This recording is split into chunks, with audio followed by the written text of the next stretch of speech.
Olá a todos! Na nossa aula de hoje, nós vamos iniciar o nosso capítulo 7, que é justamente o nosso quarto bimestre. Então, hoje nós vamos dar início ao estudo da zoologia, que é justamente o estudo dos animais. Lembrando que esse nosso novo conteúdo vai ser dividido em duas partes, que é justamente a parte referente aos animais vertebrados e aos animais invertebrados, e nós vamos compreender qual a diferença e quais as semelhanças dos animais vertebrados e invertebrados e suas principais características, certo? Então vamos lá, capítulo 7, diversidade dos animais, os invertebrados, certo? Então, temos aqui na nossa imagem de abertura, nós temos vários animais aqui, certo? Nós temos aqui aves, insetos, temos mamíferos, temos estrelas do mar, temos aqui peixes. Então, aqui nós já podemos perceber que os animais são seres extremamente diversos, com inúmeras espécies distintas, diferentes. E aqui mesmo nós já podemos ver os animais que têm ossos e os animais que não têm ossos, ou seja, os vertebrados e os invertebrados. Por exemplo, nós sabemos aqui que as aves, os mamíferos, os peixes são animais vertebrados, ou seja, animais que têm ossos. Mas se nós olharmos aqui, nós temos esse escorpião, a aranha, certo? Temos também a estrela do mar, que são animais que não possuem ossos, são animais invertebrados. Então, é justamente a partir de hoje nós vamos começar a estudar os animais invertebrados, que será justamente o nosso conteúdo a partir de agora. Mas, para começar, quais são as características existentes encontradas em todos os animais? Em todos, sem exceção, independente de ser vertebrado ou invertebrado.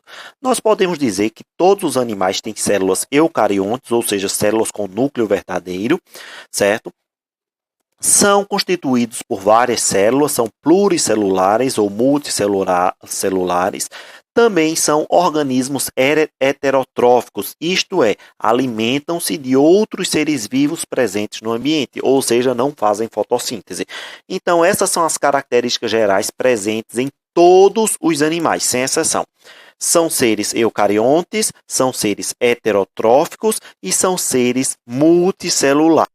Então, a primeira parte que nós vamos ver agora é justamente os dois principais grupos de animais que nós vamos ver agora, é justamente poríferos e quinidários, que são dois filhos dentro do reino dos animais. Então, os invertebrados fazem parte do grupo mais numeroso e variado de animais. Alguns têm um corpo mole, outros uma concha ou um esqueleto externo que os protege, mas nem todos têm como característica o fato de não terem vértebras, ossos formadores da coluna vertebral.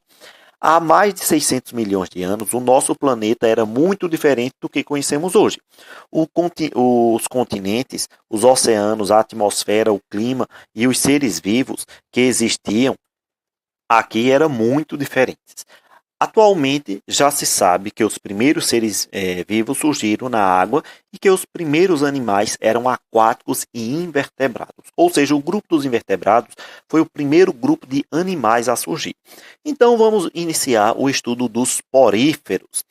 Então, vê bem, os poríferos, ele é um filo, o filo porífera, certo? E é um grupo muito numeroso que na sua maioria vive em ambiente marinho, ou seja, vive dentro da água do mar. Todos os poríferos são aquáticos, ou seja, vivem dentro d'água, sendo que a maioria dos poríferos são aquáticos de águas salgadas, ou seja, vivem em um ambiente marinho. As esponjas são os organismos representantes dos poríferos, são animais sésseis, apesar deles não parecerem tanto, mas eles são animais sim, ou seja, vivem agarrados ao fundo do mar, e vivem como se fosse uma planta, plantados em um local, eles não saem dali, por isso nós chamamos eles de sésseis, eles vivem fixos e eles são bentônicos porque eles estão em contato direto com o fundo dos mares ou dos rios. E as esponjas são animais, portanto, elas são multicelulares, heterotróficas e também se alimentam de outros seres vivos e têm também as suas células constituídas por membrana, citoplasma e núcleo. As esponjas são animais filtradores, isto é, retiram o seu alimento da água que circula pelo seu corpo.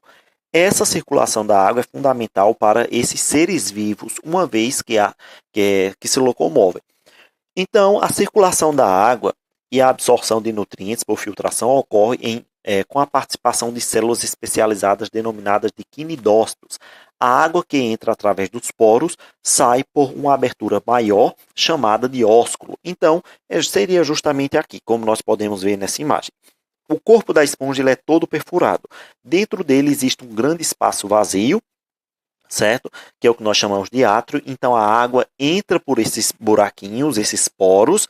À medida que ela vai passando, no interior da esponja existem células ciliadas, que são o que nós chamamos de quinidócitos. Eles têm um flagelo, então eles vão capturando as partículas que estão ali na água, as partículas de alimento, como algas, protozoários, resto de alimentos, resto de outros seres vivos, e elas vão puxando e vão se alimentar justamente dessas partículas que estão dissolvidas ali na água, e os quinidócitos, que são essas células especializadas na alimentação, vão capturando, retirando os nutrientes a partir da água. Então, por isso que as esponjas são chamadas de animais filtradores, porque elas literalmente vão filtrar a água. Então, a água ela entra pelos poros, é filtrada dentro do ósculo, ou seja, no interior da esponja, e ela então é expelida, ela sai pelo ósculo. Certo? Aliás, ela vai entrar pelos poros, é filtrada no átrio dentro da esponja e ela vai ser liberada pelo ósculo, ou seja, é uma corrente de água contínua que entra no corpo da esponja, é filtrado e então é expelida para fora através dessa grande abertura no topo, chamada de ósculo. E como nós podemos observar, aqui nós temos uma parte da esponja observada em aumento. Nós temos aqui essas células que são justamente o que nós chamamos de quinidócitos, que tem esse flagelo que serve para capturar as partículas, certo? E aqui nós temos a abertura dos poros.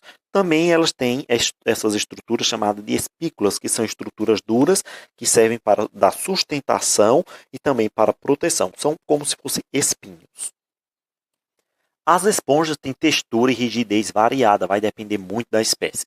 Seu esqueleto mineral é formado por espículas, que são estruturas microscópicas entrelaçadas.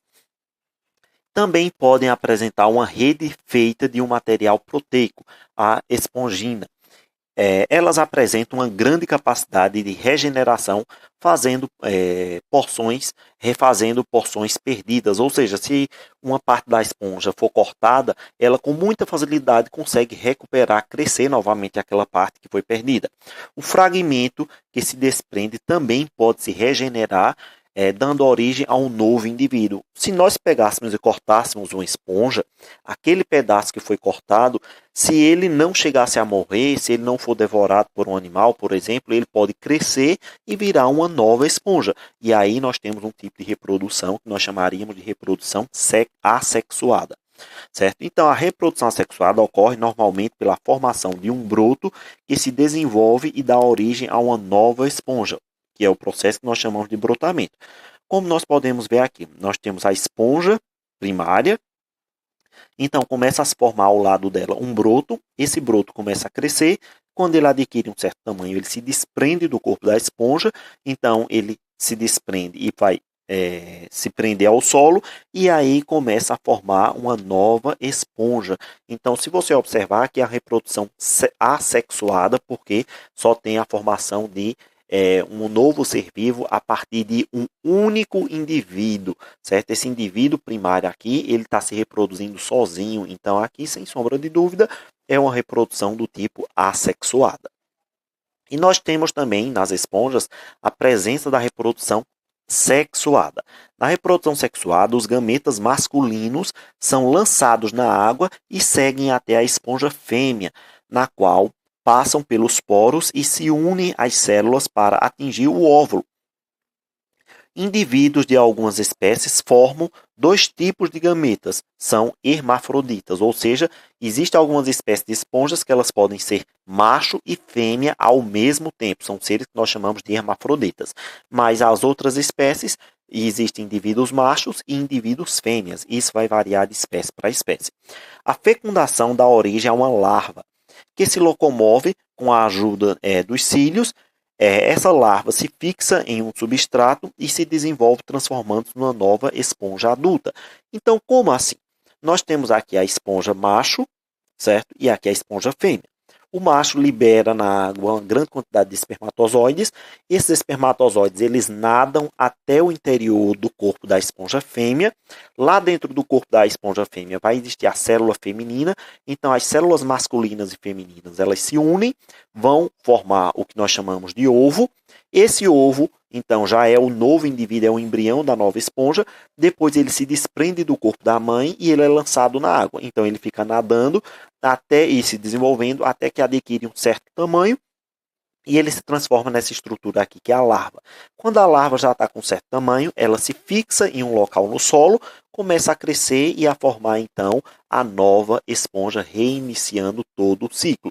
Aqui é reprodução do tipo sexuada, porque você tem a presença do macho produzindo espermatozoide e a presença da fêmea produzindo o óvulo. Então, você tem um indivíduo que surge a partir de dois indivíduos. E os poríferos, qual a importância deles para o meio ambiente, o papel deles no meio ambiente? Então, os poríferos são fundamentais para o equilíbrio dos ambientes aquáticos.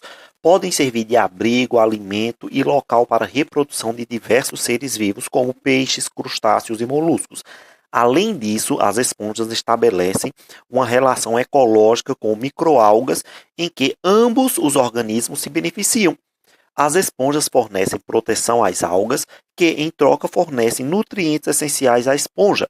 As cores variadas das esponjas resultam muitas vezes dessa associação com microalgas.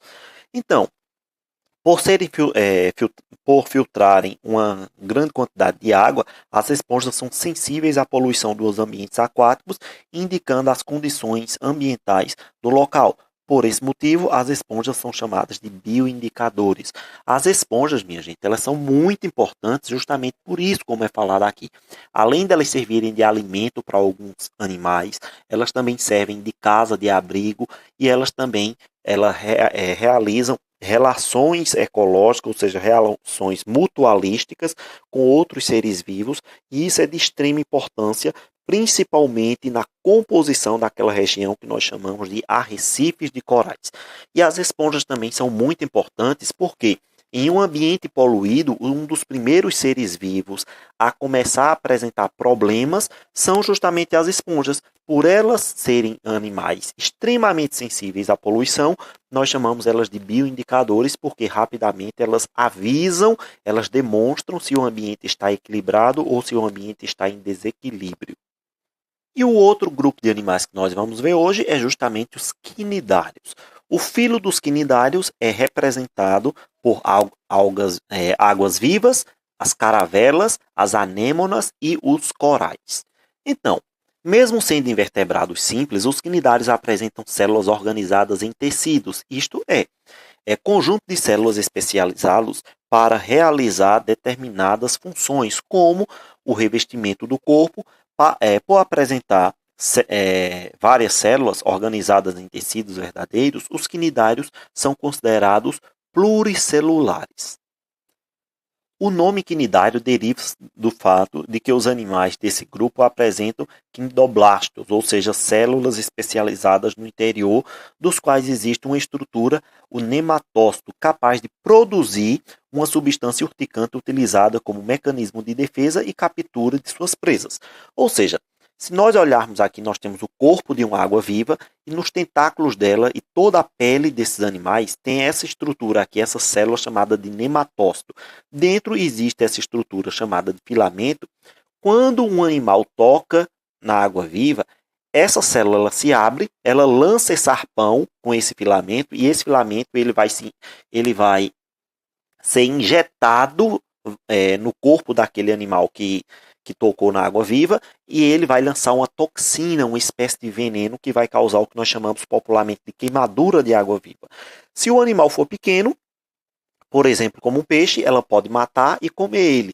Mas no caso, uma pessoa, obviamente nós não somos presas de água viva, ela usa como defesa. Então essa estrutura chamada de nematócito são células especializadas tanto no ataque, quando ela vai capturar um alimento, como também na defesa.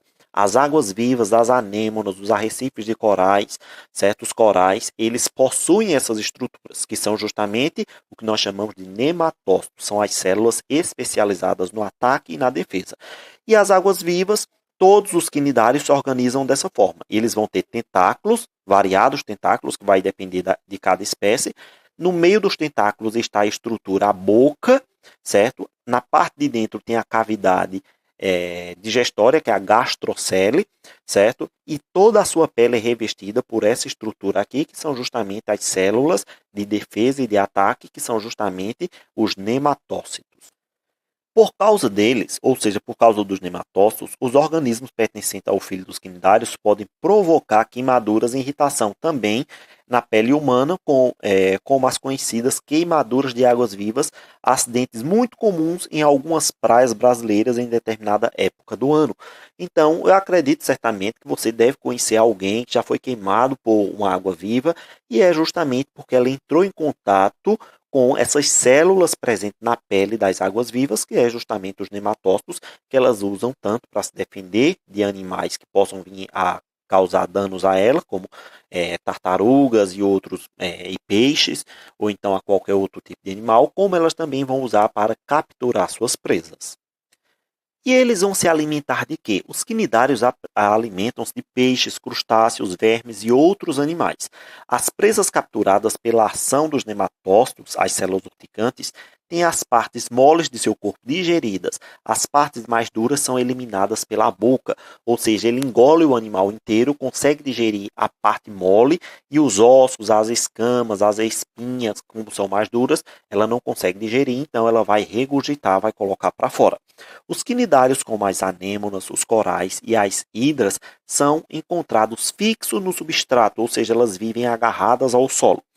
Essa forma de vida recebe o nome de pólipo, ou seja, os quinidários que eles vivem fixos no chão, eles são chamados de pólipos.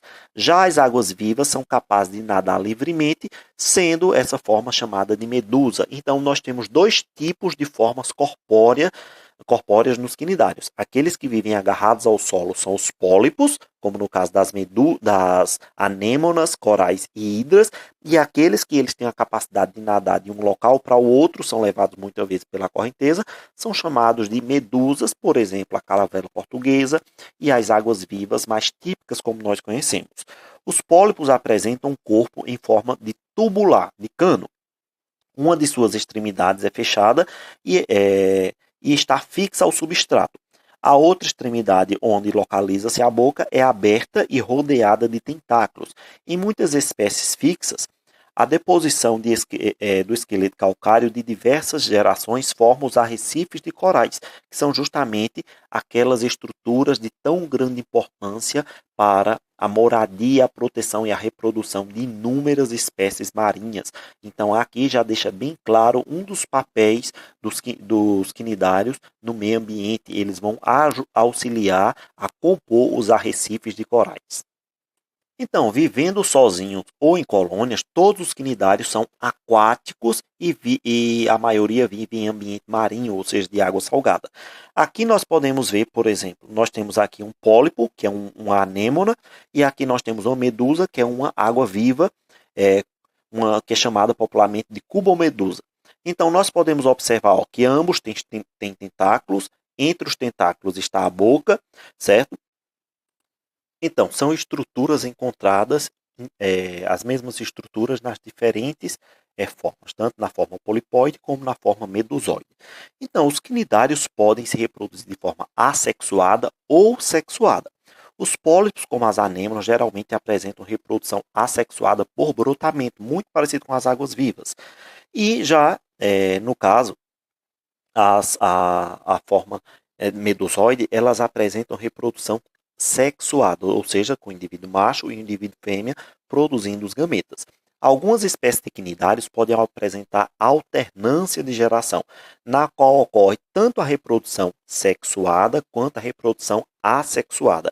Existem espécies que podem realizar os dois tipos de reprodução. Um exemplo de brotamento nós temos aqui, nós temos uma hidra e no corpo da hidra começa a se formar um pequeno broto. Esse broto depois ele vai se desprender da mãe e vai dar origem a uma nova hidra. Então aqui você tem a formação de um novo indivíduo a partir de um único indivíduo. Nós temos aqui tipicamente uma reprodução do tipo que nós chamamos de reprodução assexuada, certo? Assexuada, lembrando, pois você só tem aqui a presença de um único indivíduo dando origem a um novo ser vivo, certo? Então, por isso que uma reprodução tipicamente assexuada. Já aqui nós temos a reprodução sexuada, onde você tem um indivíduo macho produzindo espermatozoide, o indivíduo fêmea produzindo óvulo. Então, o óvulo e o espermatozoide se unem e vão formar um ovo que vai dar origem, quando eu digo ovo, lembrando que nós estamos falando da célula ovo, que dá origem a um embrião, a larva. Essa larva ela se fixa em um local e ela vai dar origem a um pólipo. A parte superior dela, então, se solta e então vai dar origem a uma nova água-viva. Então aqui nós temos a alternância de geração, aonde as medusas, as águas-vivas, elas vão gerar filhos por reprodução sexuada e os filhos delas, por sua vez, vão gerar filhos que vão se reproduzir de forma assexuada. Então você tem uma geração sexuada e uma geração assexuada, certo? No caso, essa espécie aqui, ela consegue realizar os dois tipos de reprodução. E qual a importância ecológica dos quinidários? Os quinidários são animais de grande importância ecológica nos ambientes marinhos, participando da maioria das teias alimentares marinhas. Os recifes de corais são fundamentais para o equilíbrio dos sistemas aquáticos de diversas partes do mundo. Eles proporcionam abrigo para muitas espécies de peixes e outros animais, atraindo predadores de locais distantes que buscam alimento ali.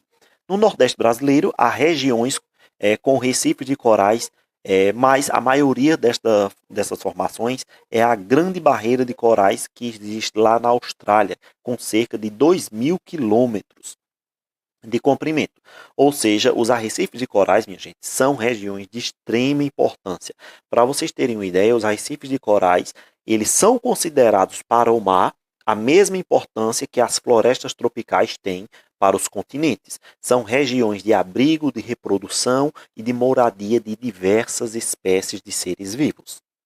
Só que, infelizmente, atualmente os corais vêm passando por grandes e graves problemas. Muitos corais se associam com algas chamadas de zooxantelas. Essa relação, a alga fornece alimento para o coral, que retribui fornecendo sais minerais e gás carbônico. Além disso, essas algas colaboram com a formação do esqueleto calcário do coral, que serve de proteção para ambos. O aquecimento global e a poluição dos mares interrompe a relação dos corais com as algas, causando o fenômeno chamado de branqueamento, que pode ocasionar a morte dos corais e das espécies dependentes deles. Ou seja, com o aquecimento das águas mais a poluição dessas águas, as algas começam a morrer e também o coral vai morrer e aí começa a ficar branco, justamente porque esses animais aqui morreram e vai ficar somente o esqueleto dele. Então o processo que é chamado de branqueamento dos arrecifes de corais nada mais é do que a morte tanto das algas como dos arrecifes de corais, e isso está intimamente ligado com o aquecimento dos mares, graças ao aquecimento global, e a poluição das águas, graças à ação descoordenada de nós, seres humanos. Esses fatos são extremamente danosos para todo o equilíbrio do meio ambiente do nosso planeta, pois os arrecifes de corais, eles são fundamentais para o equilíbrio não só dos oceanos, mas também para o equilíbrio do planeta como um todo, lembrando que lá é produzida grande quantidade do gás oxigênio naquela região, certo? Naquela região costeira, e também aonde está o maior número de biodiversidade de espécies aquáticas. Então, vamos finalizando nossa aula de hoje por aqui, certo? Essa é a nossa atividade, é a atividade que vocês devem realizar, enviar lá para o Google Classroom. Lembrando que sempre, ao enviar suas atividades, é necessário enviar sempre o seu nome completo, certo? Então, responder as páginas 7 e 8 do nosso capítulo 7, as questões 1, 2, 3, 4, 5 e 6, certo? Então, página 7 e 8, questões do 1 ao 6 do nosso livro 4, o nosso livro didático, já que esse é o primeiro assunto do nosso quarto bimestre. Então, essa é a nossa atividade referente à nossa aula de hoje.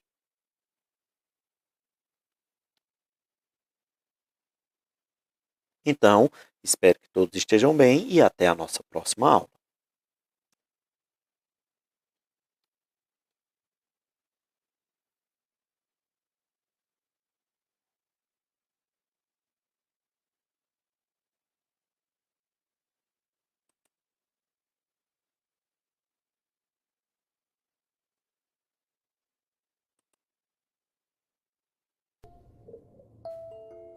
A água-viva adulta é um predador extremamente tóxico.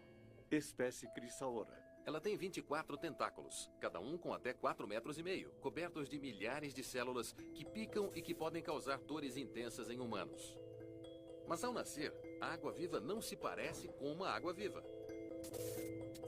Ela começa a vida como um organismo simples, conhecido como pólipo, menor que um grão de arroz, aderindo-se precariamente ao fundo do mar.